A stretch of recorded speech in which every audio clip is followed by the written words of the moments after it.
What's up, guys? Tom Davis here, America's Canine Educator. On this episode, it's going to be episode number 2 on Lakota's e-collar training.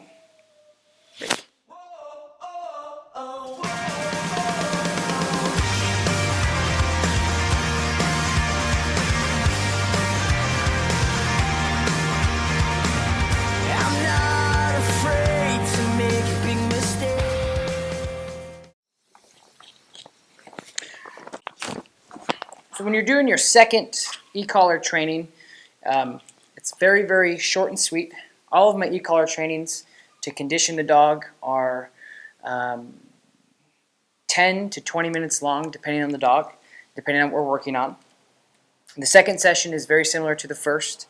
Your second and third session are going to be very similar anyway, so we might just combine the second and third session together. And what we're going to do today is we're going to do basics with Lakota. She's going to learn how to turn the collar on and off. And it's important, again, touching base on the first episode, that the dog is not getting really to learn new things. The dog's learning new equipment. So that's why we're not going to do 45 to an hour long teaching the dog something new. All I'm doing is making sure the dog understands the new piece of equipment and then moving forward. So when you're doing e-collar training, I only do it for 15 to 20 minutes. I'm sure there's other ways to do it, but I've been successful with just doing it really short spurts because it's not stressful for the dog. So your second and third session should be pretty similar. And when you're doing this stuff, you're basically making the dog turn off the piece of equipment. And so I'm on the Dogtra 1900S, and Lakota is going to be on a conditioning level of a 4. And the difference between a conditioning level and a high stimulation level, in layman's terms, is the conditioning level is with zero distraction, nothing going on, asking the dog to do something very simple in a very simple atmosphere. Place. Good girl. Place. And your break. Your other high-level stimulation levels are going to be a bit higher due to the fact that there's going to be higher levels of stimulation. So you might have to go up in numbers as you do that, but that's going to be on your 4th and 5th session. So today, for your second session, it's going to be very similar to the third session. All I'm going to be asking her to do is turning the e-collar off, and that's what I'm going to be teaching you guys how to do today. I always use anything that the dog likes. So if your dog likes food, use food.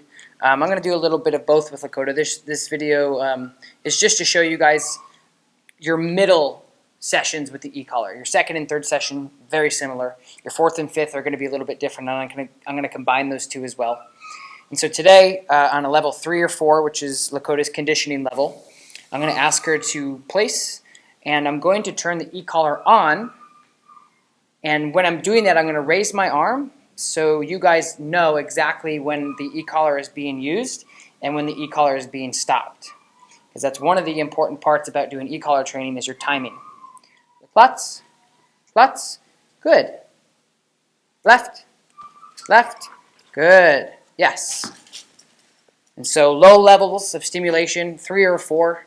In my first video, you saw me put a 10 to my face with no issues. The conditioning levels are very low.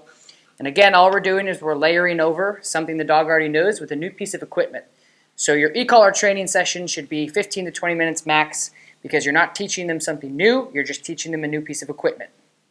So every time I ask her to do something, I'm going to be stimming her on a low level to then match my voice with my command for right now.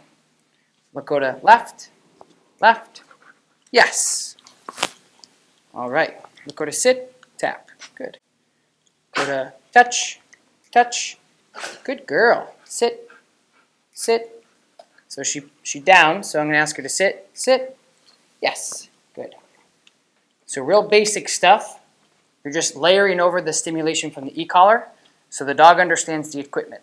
That's why you use low levels, because it's not stressful. Go to left, yes, right when she gets there, she gets rewarded with food. We'll go to touch, touch, touch, yes, good. We'll go to plots, plots, yes, plots, yes. So I end the stimulation exactly when the dog does the behavior. Very important. If you were to take a dog on any other training equipment and correct them, or stim them in our case, and they're already in the position you want, the dog's not going to understand really clearly what the equipment is used for and what it's trying to be used for. Lakota left, tap. Good. Left. Good. Good. Good. So she's good. Rewind. Good. Rewind. Rewind. Good. Good.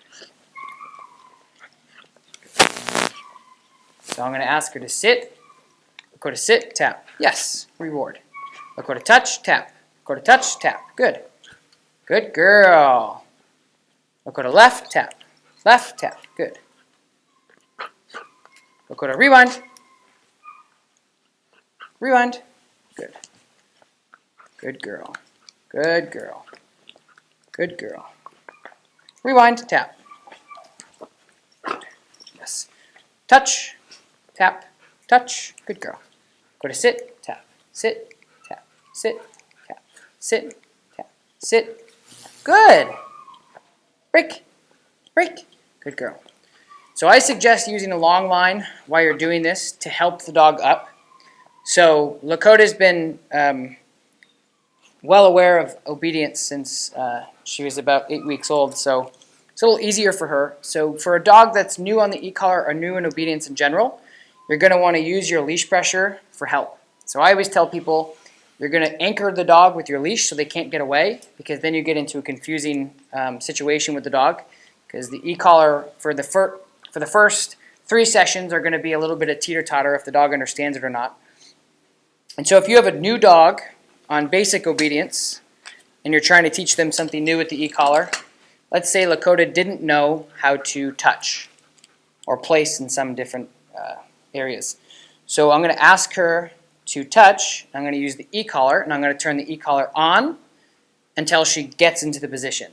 It's not only good for dogs who don't understand touch, but it's also good for this first, second, and third session of the e-collar training, because they're going to understand that that stimulation is going to be happening until they get to the area I want them. Lakota touch, tap, use your leash. Good. Off, leash. Lakota touch, leash pressure. Good. And so because Lakota already knows this, she's already getting there. But if a dog wouldn't get there, and you stimulated and stimulated and the dog just wasn't budging, you can use your leash a little bit to guide the dog into the area you want. So second, third session, remember to identify the remote with your verbal markers. Lakota left, tap. Good.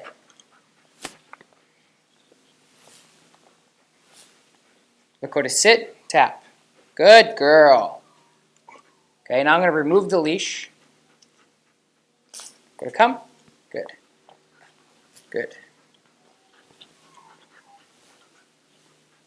Go to rewind.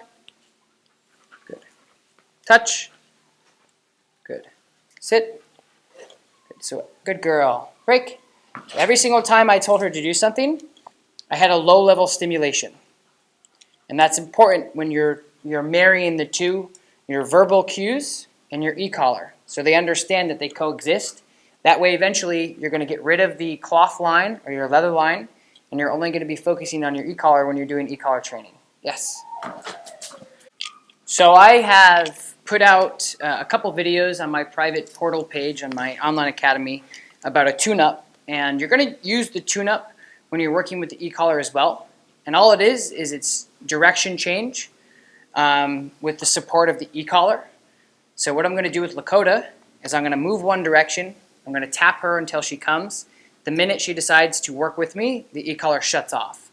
And so again, it's something I finish with, and it's really important to have the dog turn the e-collar off every session because they'll understand it better and they'll actually work faster. So I'm going to mix in my tune-up with the e-collar. Lakota, come. Yes, good girl. Come, tap, tap. Come, come, come. So I'm tapping still. Yes, good girl. Until she turned it off. Lakota, come, tap, tap. Good girl. Come, tap, tap. Good girl. Come, tap, tap, tap. Come. Good girl. Lakota, sit, tap. sit, tap, sit, good girl, stay. And so Lakota is usually working for food or a tug or a ball. Right now, I have food, tugs, and balls all around, but not on me. So she's a little confused and she's not working as fast. And it's actually better that she's not working as fast as she usually does, because this is what a normal green dog would look like on the remote, the second or third session. So all I'm doing is I'm mixing in basic obedience while doing direction changes with the support of the e-collar. The moment she transfers to my direction, the e-collar shuts off. Release. Good girl. Come. Come. Good girl. Release. Go to come. Good girl. Go to sit. Good girl. Plots. Plots. Good girl. Break. Good. So your second, third session, some of your fifth, long line, 15 to 30 foot, working on your directional changes with basic obedience, with the support of the e-collar on a low stimulation level. Lakota left, tap, good. Turn, tap, good. Turn, tap, good. So I do have food on me now, actually. Forgot I did. So you can tell she's working a bit differently. Sit. Good. Plots. Good. Sit. Sit. Sit. Yes, good girl. Plots. Good. Sit. Sit. Good girl. Break. Break. So this particular video should be used for your second to third training with your dog and the e-collar. Now, in the academy, like I said in the first session, I only do 5-session trainings with e-collar, nothing less, and then we condition the dog after that. So we'll talk about furthering conditioning, for the 4th and 5th episode combined. But your second and third, you should be doing basics with some sort of place command. So the dog learns how to turn the e-collar off on a place command. Basic obedience, sit, stay, wait, down, etc. Directional changes with the e-collar until the dog turns it off. And this should all be done on a long line, 15 to 30 foot or whatever you got. But it's easier to use a long line because the dog is farther away. So Lakota's here. Lakota come, tap, tap, tap, tap, come, tap, tap, tap, tap, tap, come. Good girl. Good girl. Good girl. Good girl. Lakota sit. Left. Good. Sit. Good. Stay. And so it's important to also understand that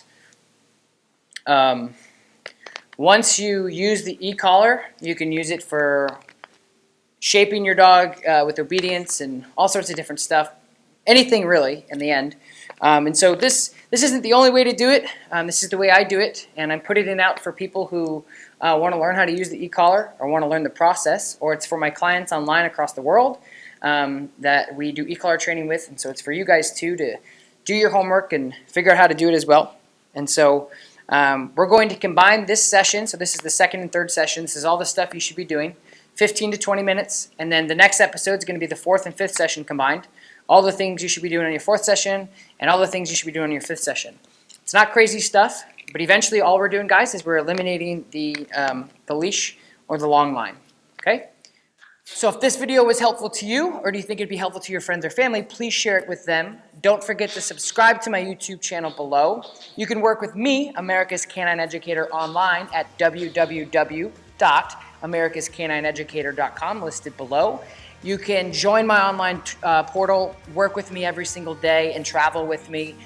Grow your dog business, work at wolf sanctuaries. Most importantly, fix your dog problems. I've had a huge success rate online by FaceTiming people, and it's just been incredible. I honestly didn't know how it would work at first, and I got to tell you, it's just as easy to train a person how to train their dog via FaceTime and help them out through video. So thank you guys so much for your valuable time. Don't forget, every single Monday I'm going to be doing this on my YouTube channel. So you keep asking questions, and I'll keep answering them.